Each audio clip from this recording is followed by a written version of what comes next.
जो लोग खाने के बाद पान खाते हैं चूना मिलाकर, वो जिंदगी भर वात के रोगी होंगे नहीं। माने चूना वो बोलते हैं सबसे बेहतरीन वातनाशक औषधि है। मेथी का दाना तो है ही, चूना उससे थोड़ा 1 डिग्री ऊपर है।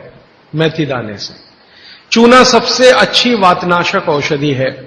चूने के बारे में भागवत जी का बहुत रिसर्च है, बहुत रिसर्च है, और वो ये कहते हैं कि ये भगवान की दी हुई प्रचंड मात्रा में अद्भुत ऐसी चीज है जो आपके वात के सब रोगों को दूर करेगी। माने घुटने दुखते हैं, कमर दुखती है, कंधा दुखता है, चूना खाइए। फिर वो कहते हैं कि इतना ही नहीं, शरीर में कैल्शियम जो है ना, कैल्शियम ये एक घटक है, माइक्रो न्यूट्रिएंट इसको कह सकते हैं अंग्रेजी में, सूक्ष्म पोषक तत्व है। ये कैल्शियम के बारे में जो गंभीर बात है आज के विज्ञान के हिसाब से जो मैं कहना चाहता हूं, भागवत जी ने तो 3500 साल पहले कह दिया, आज का विज्ञान उसको प्रूव कर रहा है, कंफर्म कर रहा है। वो ये कि कैल्शियम की कमी अगर शरीर को है तो आपको 20 नहीं 50 बीमारियां आएंगी। कैल्शियम की कमी अगर है शरीर को तो 50 बीमारियां आएंगी। क्या क्या आ सकता है? हर तरह का दर्द आपको होगा, हर तरह का, मांसपेशियों का दर्द, हड्डियों का दर्द, सब तरह का। हड्डियों की जितनी विकृतियां हैं वो सब कैल्शियम की कमी से आएंगे। हड्डियों के जितने रोग हैं वो सब कैल्शियम की कमी से आएंगे। फिर वो कहते हैं कि रक्त के बहुत सारे रोग कैल्शियम की कमी से आते हैं, रक्त के रोग, खून की बीमारी। फिर वो कहते हैं कि बहुत सारे कफ के रोग कैल्शियम की कमी से आते हैं। तो कैल्शियम कम नहीं होने देना चाहिए। जो विज्ञान आज का कहता है, आधुनिक विज्ञान ये कहता है कि कैल्शियम वो माइक्रो न्यूट्रिएंट है, वो सूक्ष्म पोषक तत्व है जिसके शरीर में रहने पर ही दूसरे सूक्ष्म पोषक तत्व उपयोगी होते हैं।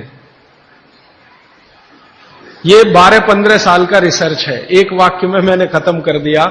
कैल्शियम की उपस्थिति में ही बाकी सभी सूक्ष्म पोषक तत्व उपयोगी होते हैं। इसका मतलब यह है कि अगर आपको शरीर में विटामिन सी का असर देखना है तो कैल्शियम चाहिए, विटामिन ए का असर देखना है तो कैल्शियम चाहिए, विटामिन बी का असर देखना है तो कैल्शियम चाहिए, अगर विटामिन डी का असर देखना है तो भी कैल्शियम चाहिए, विटामिन के का असर देखना है तो भी कैल्शियम चाहिए, प्रोटीन अच्छे से आपके शरीर को काम में आए तो कैल्शियम चाहिए, कार्बोहाइड्रेट्स ठीक से आपके शरीर को मदद करे तो कैल्शियम चाहिए, फैट्स आपके शरीर में डिसॉल्व होते रहें और जहां जरूरत है वहां लुब्रिकेशन में मदद करते रहे तो कैल्शियम चाहिए। माने समझ लीजिए कि कैल्शियम अगर नहीं है तो शरीर में सब कुछ बीमारियां आने ही वाली है। इसलिए कैल्शियम की उपलब्धता शरीर को होनी ही चाहिए। अब इसके बारे में भागवत जी कहते हैं, आधुनिक विज्ञान ने अभी प्रूव किया, भागवत जी पहले ही कह गए कि हमारे शरीर की 40 वर्ष की उम्र तक, 40 से 45 वर्ष की उम्र तक जो कुछ भी हम खा रहे हैं इसी में से हमको कैल्शियम मिलता रहता है।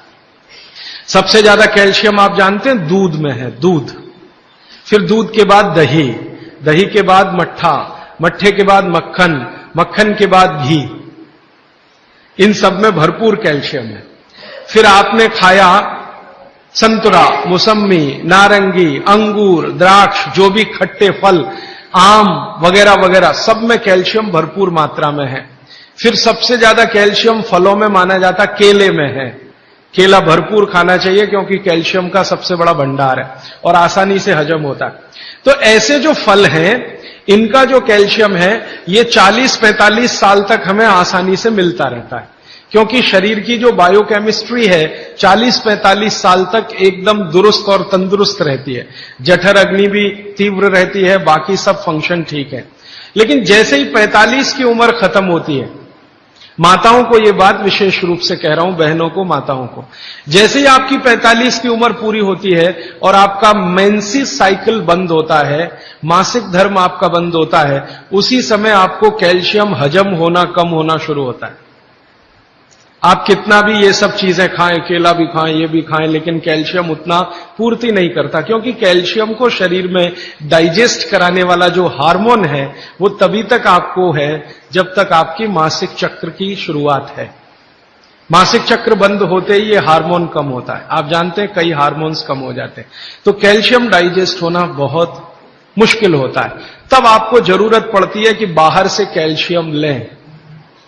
इसलिए सब माताएं इस बात को ध्यान दें और इसको गांठ बांध लें कि 45 की उम्र होते ही चूना खाएं, क्योंकि अतिरिक्त बाहर से कैल्शियम उसी से मिलेगा। चूना जरूर खाएं आप सबके लिए, और आपको भी है चूना खाएं, क्योंकि आपकी उम्र भी 45 की जब पूरी होगी तो ये जो कैल्शियम है वो आपके लिए पर्याप्त नहीं है जो फलों से और सब्जियों से आ रहा है, कुछ अतिरिक्त चाहिए। और चूंकि बाकी सब माइक्रो न्यूट्रिएंट्स कैल्शियम की उपस्थिति में ही काम आएंगे, इसलिए इस पर ध्यान दीजिए।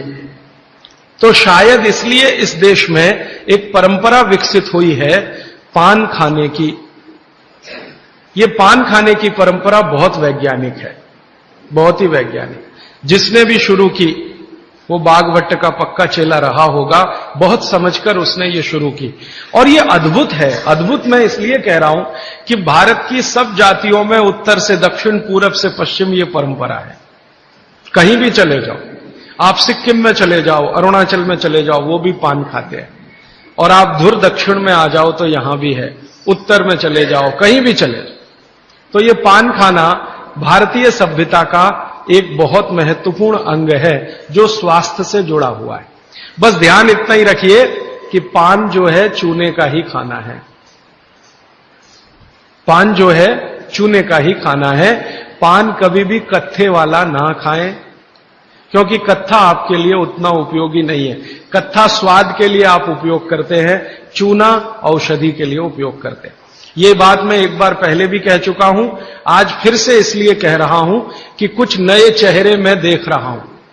तो आपके रसोई में मेथी दाना हो गया, चूना हो गया, पान हो गया, फिर पान के बाद आपको जीरा, हींग वगैरह वगैरह, अजवाइन, ये सब हो गई। ऐसी कुल 108 औषधियां हैं। गरीब से गरीब आदमी की रसोई में ये औषधियां हैं, इनका भरपूर उपयोग करिए। एक औषधि के बारे में बागभट्ट जी कहते हैं और भी महत्व की है, दालचीनी।